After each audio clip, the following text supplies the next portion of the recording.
Last time on Phenomeno. But first, let me check the configurations real quick. Okay, I don't even know if I'm even turning up the sound effect and stuff right. But, leave it as it is. So last time what happened? The main character decided to move into a cheap apartment, though it's usually most important in most cases to just to like be wise with money. However, he got a little bit of haunting going on during the night. And you know what? And you see this right here? We are at the offline meeting of some sort. I forgot how you can pronounce it in Japanese, but other than that, let's continue reading. As such conversations continued, my seat in the back of the family restaurant slowly became surrounded by activity. Every now and then, I would see a familiar face, but most I had never seen before. I'd actively been participating in offline meetings in Tokyo, and that I continued seeing new faces en masse, or in masse each time made me realize how deep the world of the occult was. Just after 11, the group that had gathered at the back of the family restaurant with the odd interest had passed 30. Or rather, I'd picked the family restaurant figuring there'd be 10, so this was pretty big transgression. The looks from the waitresses passing awkward smiles at me hurt. Are there more coming? I quietly asked Karasu, who was engaging in friendly chat with other attendees, and she was a bit blushed as she responded, "It's way too late now. There are a bunch of people who show up without saying anything, so there'll probably be a few more." That's problematic. This might scare away Yoishi too. She commented lightly, but this might really be troublesome. So which one's Yoishi? As expected, not even an hour passed before the conversation blew past the house that grants wishes. The countless occult veterans crammed into the family restaurant each looked around them, frantically looking for their accursed Yoishi. "Alright, I propose introducing ourselves," said the middle-aged man, going by the handle Professor, with his blushed face. How is he a professor? That's my question. It's not like he is the professor in college or anything. Seeing empty beer mugs scattered around his table revealed how drunk this person was, and then in response, others chanted, "Yeah, let's do it," and one by one, people stood up and gave a greeting. Oh yes, when in doubt, when it comes to a little a gathering with spending time with friends, always spend it up with beer. Or that depends. Depends on how good. Uh, it is what it is. Give up a greeting. As at least half the participants were getting quite drunk, people began feeling less like a cold maniacs and more of a complete drinking party. First, I'm Professor. My preferred area of occult are stories from people of post-trauma ethnicity. Second, I'm Rabbit. I love folklore about Ryomen Sukuna-sama. Third, I'm Harley. I get excited by stuff related to O parts. At the moment, I'm researching Voynich manuscripts. What are they doing first, second, third for? And why are Rabbit and Harley both jumping on the wagon? I wouldn't be surprised the handle goes by Harley Quinn or some shit. Both jumping on the wagon. The occult maniacs were very playful, and so they began introducing themselves one by one. With incredibly loud volume, I alone seemed to be taking the brunt of the customers' glares from the rest of the restaurant. Seventh, I'm Karasu. Oh wow. Loud cheering. When she energetically stood up, a round of applause arose, and in response, she began socializing every which way, so I gave up. Come to think of it, it could be said that every offline meeting for Ikaigabuchi turns out this way, and so it's like a trait of the site. Here, Nagi-kun, it's your turn next. Urged by Karasu, I begrudgingly stood up. Is there like a thing where you can actually screenshot? Oh, you can't. gradually stood up. 8. I'm Nagi. I'm a university student. What type of cult do you like? I like anything wonderful, but right now, things related to ghosts. The good old paranormal stuff, especially that happens in your haunted apartment of some sort related to ghosts. When I lightly responded to a question that had been flung at me, people began shouting, "You're too tightly wound. You need to drink more," and someone ordered beer for me. Oh wow. It's like most of my friends would say. Someone ordered beer for me. Man, I'm still 18. I'm underage. I can't drink. What the hell? A lot of people go around partying shit. I'm pretty sure I'm pretty sure in some college parties they can. I don't fucking know what they do in Japan. Don't ask me. I can't drink. Don't worry. I'll drink it. Just act like you're drinking and they'll be appeased. The way she freaking smiles with her teeth showing. Laughed Karasu as she smacked my butt with her palm. Oh wow. Well, in any case, the 30 or so people introduced themselves like this. And the conclusion. There was no one here who went by the handle Yoishi. Really? Huh, so they didn't show up. I showed up to see Yoishi. Is anyone faking their handle? Said people one by one, but given that most had never seen other and that offline meetings weren't particularly rare, it was hard to figure if anyone was lying. Well, since we've all gathered, can we discuss what the house that grants wishes is? I began, but Sue spoke over me. Oh, God damn it, you don't have to. Why do you have to talk over me? I think. An old veteran of Ikaigabuchi who managed the liquor store and liked collecting things like the arms of Tengu and the shell of Kappa. Kappa. It's like a. It's either. Is it like a definition for turtle or the. I thought it is, and then and then another word for Kappa could be a way to express sarcasm. Hell if I know. Shell Kappa, if I remember correctly. Yoishi might be a different handle of Krishna. I was sighing, but reacted to that name. That would make sense, someone responded.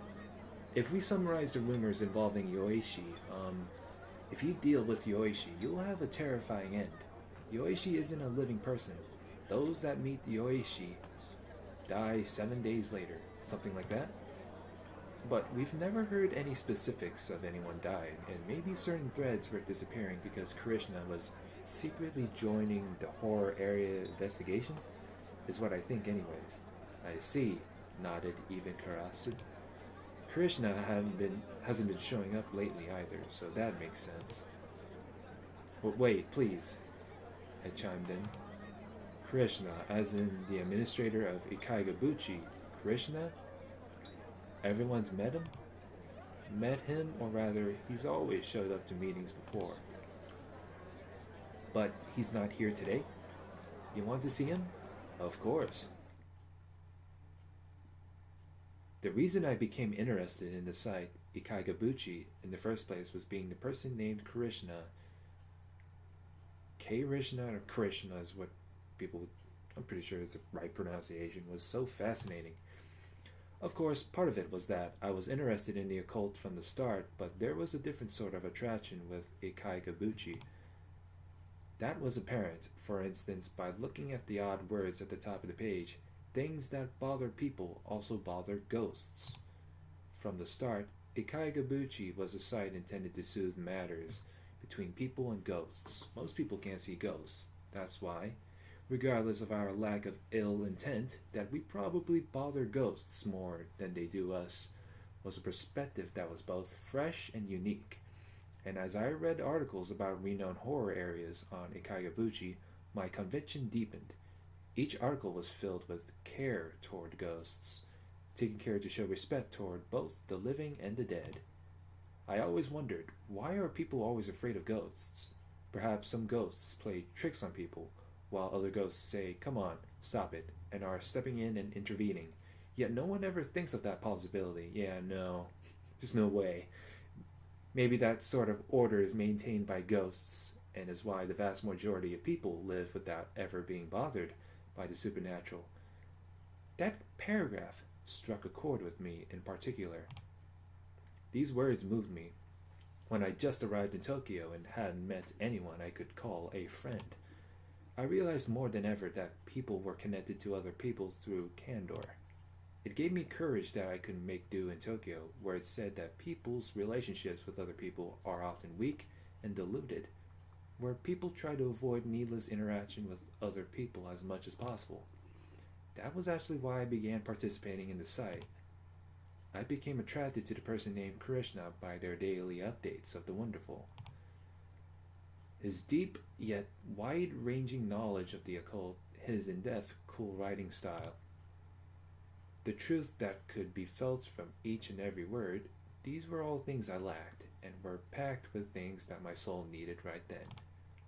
I'd gotten to the point where I felt like Krishna had become like my brother and father in Tokyo. And if I could, I wanted Krishna to investigate the house that grants wishes himself. How old is Krishna? What kind of person is he? Nagi-kun, you're stuttering. Calm down. Here, have a drink. Undeterred by the interruptions of Sue and others, I rephrased my question. Please tell me, how did I meet him? However, the response to my question was an awkward silence by the 30. I think he won't show up at an offline meeting again. Why? Why is that? Some things happened? Oh, don't tell me like he ended up dead or some shit. Some things happened. Some things? What do you mean? Well, eventually, you'll find out. Leave it be for now. I only received vague responses like that, exactly. What broke the silence at the family restaurant was Zippo. Zippo? I thought it was like a parody name for a Ziploc bag. I don't know. Zippo. Who I think worked as a programmer. I oppose that opinion.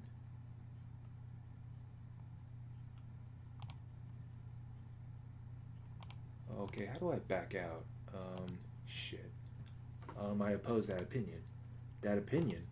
Asked Karasu, and Zippo pushed his thick glasses up and slowly answered. That Yoishi and Krishna are the same person, that thought. What do you mean? Actually, I know of someone who's met Yoishi at an offline meeting. Really? The gathering immediately rose in unison. What sort of person? How old? Is it a guy? A girl? Which offline exactly? They all asked, and Zippo quietly answered. The offline meeting was for an investigation of an abandoned hospital in the Tama Prefecture about half a year ago. And what was Yoishi? Like? Well, I don't know. You don't know? Karasu asked, and Zippo swallowed once before answering. Because he's hospitalized. Hospitalized? Psychiatric ward. And with that, the excited gathering returned to silence. Okay, this is where I left off. Because I had some background noise yesterday, so I had to re-record. Return to silence. Anyway, it was as if something heavy had descended upon the seats. Hospitalized in a psychiatric ward. Is that Yoishi's fault? Asked Sue, and Zippo slowly shook his head. I don't know, but even after regaining consciousness, all he mumbled is Yoishi. That's why I came to this meeting, because if Yoishi came, I wanted to ask, what happened at that offline meeting? Everyone fell silent when Zippo stopped speaking. And then the family restaurant was filled once again with stories of Yoishi. Come to think of it, was the type of statement preceding conversations, as one after another tales of Yoishi leaked out from people. If I were to summarize such topics, it seemed Yoishi infrequently appeared on the Ikaigabuchi forum. Its appearance was not common, but whenever it showed up, it would post in almost every thread, providing opinions on everything, regardless of how maniacal the topic, whatever word that is. Given the time of appearance, Yoishi could be imagined as an occult maniac that was sitting in front of a computer almost 24 hours a day. It had knowledge of the supernatural to rival Krishna, but their posts showed no signs of sharing the ghost love that defined Krishna. If anything, they could be described as more eerie, as if a dead person had eerily joined the internet. Maybe the rumors that Yoishi isn't a living person, they might be true after all, mumbled Jersey, who said he was a writer for our magazine. Jersey Shore? Oh, what the fuck am I even saying? He said he was a writer for a magazine. Remember that thread that popped up some time ago? I'm a ghost, but do you have any questions? Ah, the one where IP traces and PC and hosts all came up empty so people wondered whether it was real? I'm of the opinion that ethereal forms have good synergy with computers and digital equipment because, brain waves are weak electrical signals too. You do hear a lot of tales of ghosts riding online. Then that Yoishi, mumbled Sue in a summarizing way. We can't see it, but is it already here? Those words sent a chill down my spine. Sign? You mean spine. I looked around the brightly lit store. You mean restaurant. It wasn't just me. It seemed like everyone felt something cold. I don't know, you tell me. After that, the gathering seemed to decide to avoid talking about ghosts. Gradually, seats became arranged by topic as people broke off into their areas of interest. As the host of the offline meeting, I wanted to bring back the original topic, but I was certain no one remembered anything about my house. Furthermore, Sue was telling fascinating, eerie stories, and that was too interesting to pass up. And Box bought from an antique store that could not be opened, ghost stories involving paper money found behind a painting on a hotel wall, a laughing girl who spoke often to a doll, each provided entertainment that could leave you sleepless when alone at night. Everyone forgot about time as they enjoyed the endless flow of occult discussions. And at around 1 a.m., the offline meeting dispersed. Wait a second. I chased Karasu as she flagged a taxi while glancing at the Kaigabuchi members scattering in small groups. What about my house? The house that grants wishes. And then the useless fortune teller waved her hand with a completely flushed face. Flushed face, you mean? No problem. Is that, schema, and what else? I was going to tell you something else, but I forgot. What do you mean, forgot? Don't worry, you have the mark of the meeting. See ya. She smacked my back and then happily jumped into the stopped taxi. I stood there dumbfounded as I saw the taxi run off. Yes, that's exactly how I feel. I have no freaking words about this situation. Like, why didn't you just...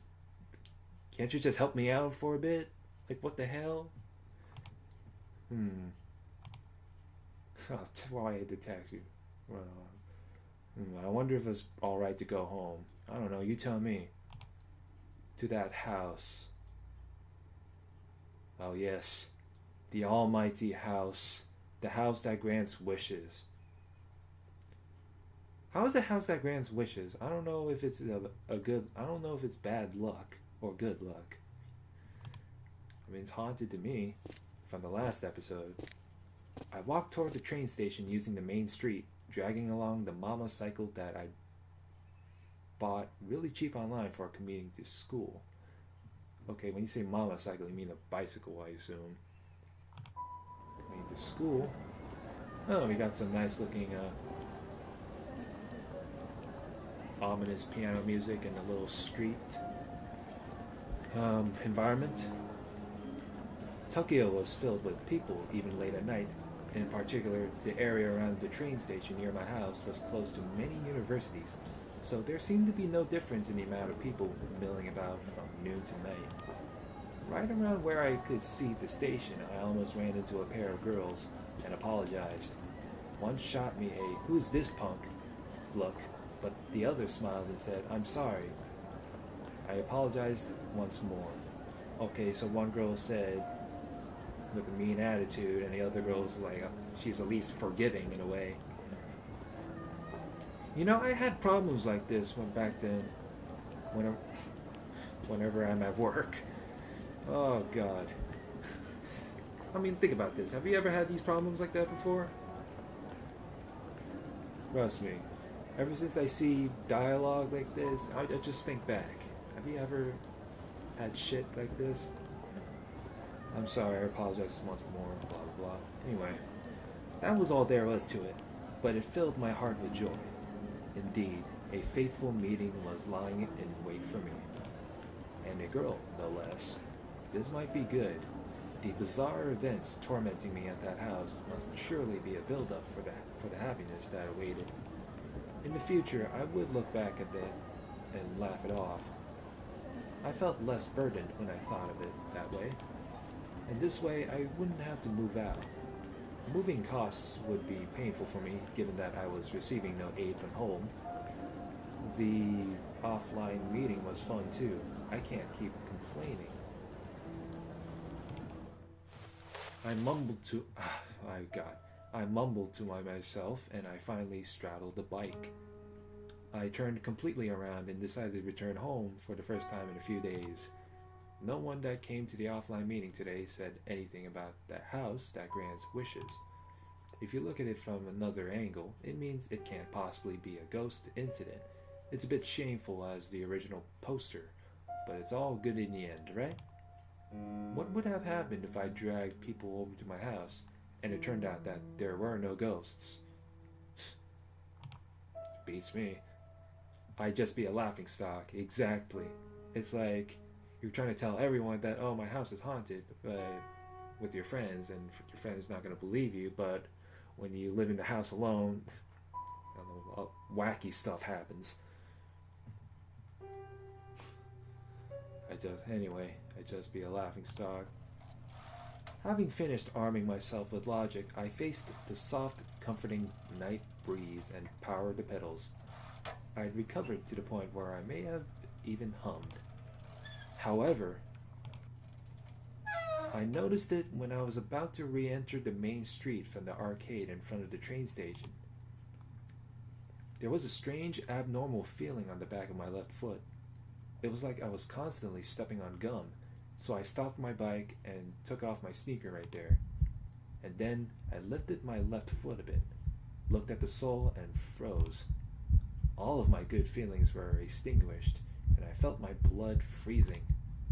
On the back of my sneaker,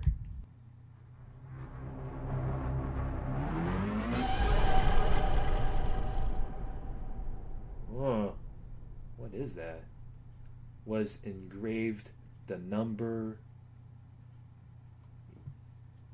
Ichi-ni-san shi, in Japanese 4. Oh wow. Now that's just crazy. Damn it, what the hell, Shima? The countdown was continuing. I pushed the motorcycle along with mostly a half step, and every person passing gave me a strange look owing to my frantic look, but I paid them no heed. I threw away the sneaker with "she" engraved on the spot. I couldn't continue wearing such an eerie thing. The cold of the concrete and the scattered pebbles pierced my feet, through my socks, but I didn't care. Why, when was symbol carved into the back of my sneaker? What was going to happen when the countdown ended? And how would I be able to escape from this terror? I had no idea, but in any case, I kept running. People in fancy clothing looked at me and laughed, but I didn't care. I just wanted somewhere with a warm atmosphere. Where would that be?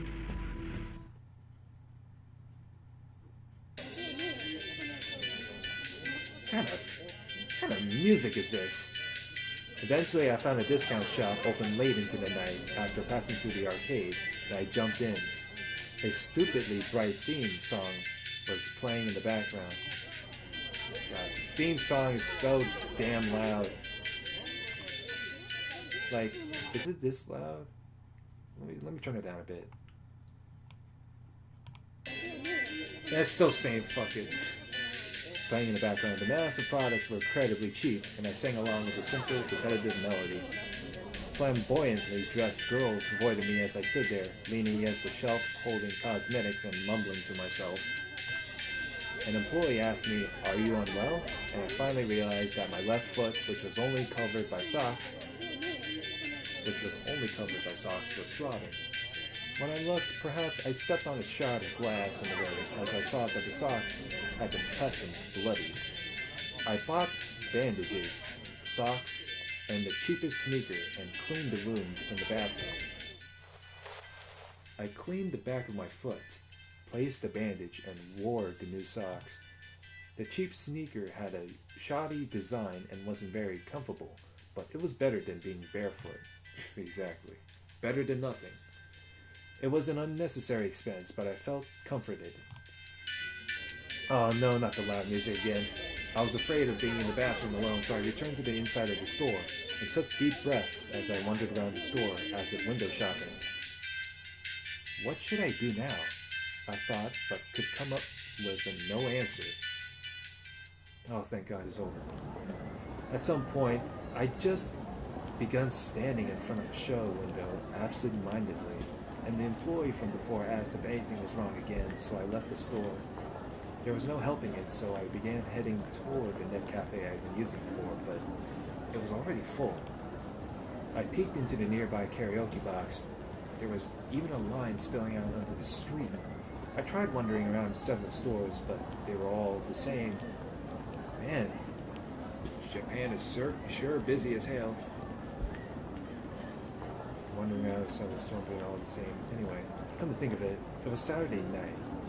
There would be no openings until the first train. Oh yeah, you know what Saturday night means. It's all the nightlife. Anyway, no openings until the first train. Alright, what is happening next? However, I couldn't think of any other place to go.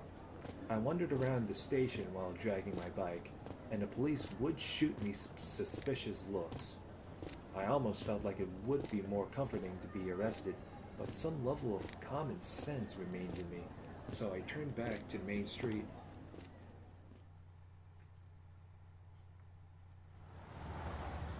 The headlights of cars on Itsukaichi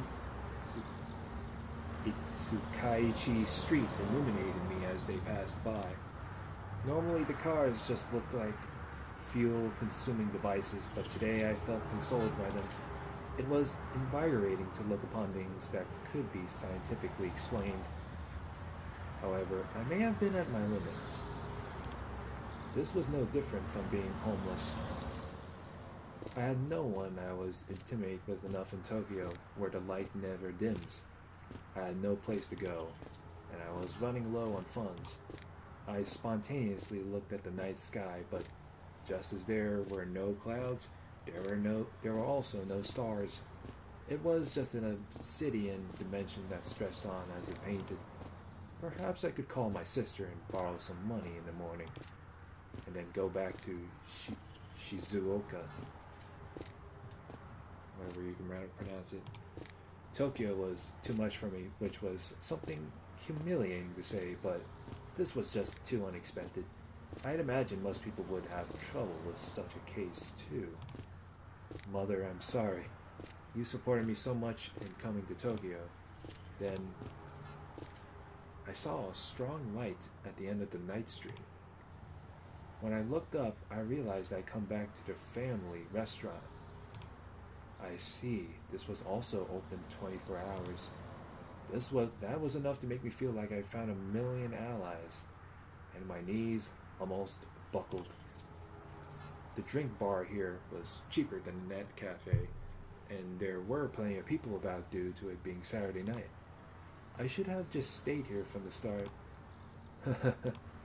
I laughed to myself dryly, and I must have been very hard to approach with how I looked.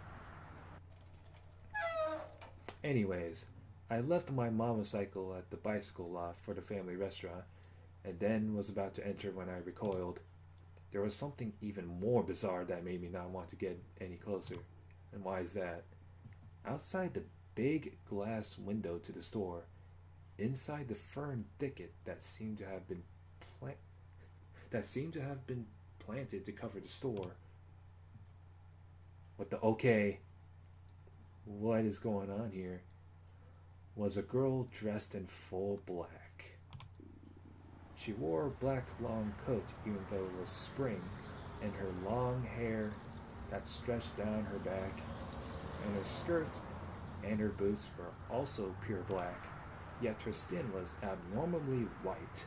So apparently she's pale. And she was crouched in the darkness, so it looked like only her face was floating. What is she doing? She was standing in the middle of the thicket and almost pressing her face against the glass as she stared into the store. It was so creepy I was about to back off. Oh wow. But then she slowly turned to face me. Her face was shockingly white and the face was perfectly aligned. She was so perfect that I felt like saying she must have been a construct, like a giant bisque doll that had accidentally been left there. That's the impression she gave. A night-colored girl. Unexpectedly, those words popped into my head. Those were the colors of the girl's eyes. Maybe it was because of the lighting, but it felt like an inordinately large proportion of her eyes were taken by her irises. That under her long eyelashes they seemed to have a jet black glimmer. Below her straight cut front hair, they shone a dark color as they gazed upon me. Are you? My mouth naturally spoke. Yoishi? Oh man. The girl silently nodded.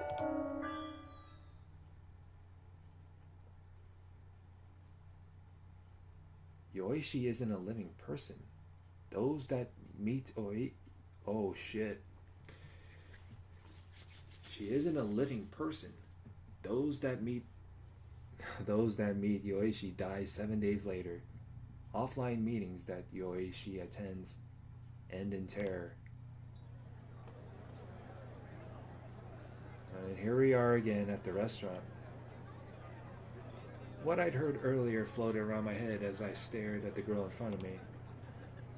7 glasses were laid out on the table in front of Yoishi, ranging from iced coffee to cola to orange juice to Japanese tea, creating her own drink bar. Well, that's a lot of drinks. Damn. My bladder would fucking explode by then. Own drink bar. Aren't you supposed to just take one at a time? I said to her in an exasperated tone, but she replied, as long as I drink everything there... well, I can't. As long as I drink everything, there should be no problem. And she kept her eyes on the glasses as she drank one after another.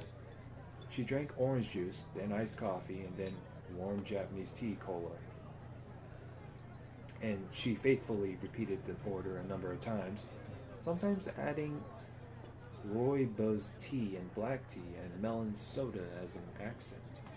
I didn't know if there was meaning to the order, but when she did it, it felt like some sort of traditional religious ritual, which was odd. I took a look again at the girl who went by Yoishi. She was probably still in high school. I realized when looking at her under a brighter condition that she had immense beauty. However, the problem was her eyes. Those eyes, that seemed like glass beads, seemed to be looking somewhere and yet also seemed to be looking nowhere. It felt as if she did not share the same world, creating a special barrier about her. Hers was not like that of a princess and her high perch, rather if anything like that of a witch's apprentice. Hey, I asked the girl dressed in black as she busily rifled through the drinks. Why didn't you come to the offline meeting? I was there. No, but when everyone was around, you didn't come. I was there, right there the whole time. She pointed toward the other side of the window, where I'd first found Yoishi. In other words, in the bush outside the store. Okay, so you were there, but outside the restaurant.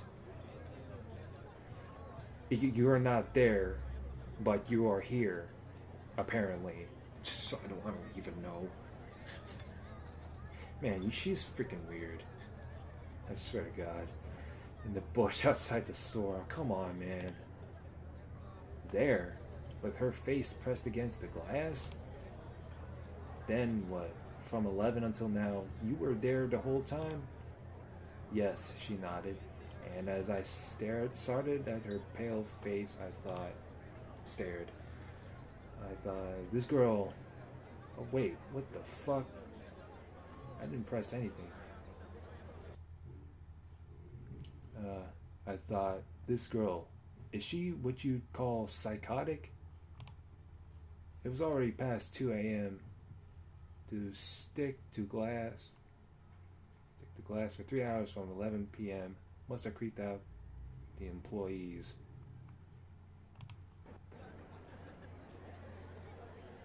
Why did they have to skip the dialogue? This girl, is she what you call psychotic? It was already past 2 a.m. To stick the glass for 3 hours from 11 p.m. must have creeped out the employees. Exactly. I don't know why they decided to skip dialogue intentionally like that. When I turned back toward her, a different waitress from before was saying something to Yoishi. Her expression was contorted in an extremely mean manner, in a much more contemptuous manner than they'd showed me. I stood up, having felt like I'd seen something detestable. I immediately walked toward them, declared I want a drink bar as well, and then headed straight toward the counter to grab a drink. I don't know why I felt so irritated. Probably it was because I felt like I'd been laughed at as a fellow occult lover.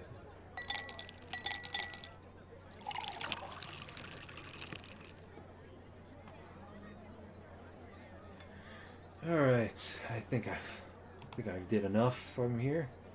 I'm gonna save here. Replace bookmark. Yeah, why not? I think it says save complete, so wait, hold up. Let me try again. Just to be sure. Alright, next time we're gonna find out what's happening with Yoishi and the college dude. So, hope to see you guys later.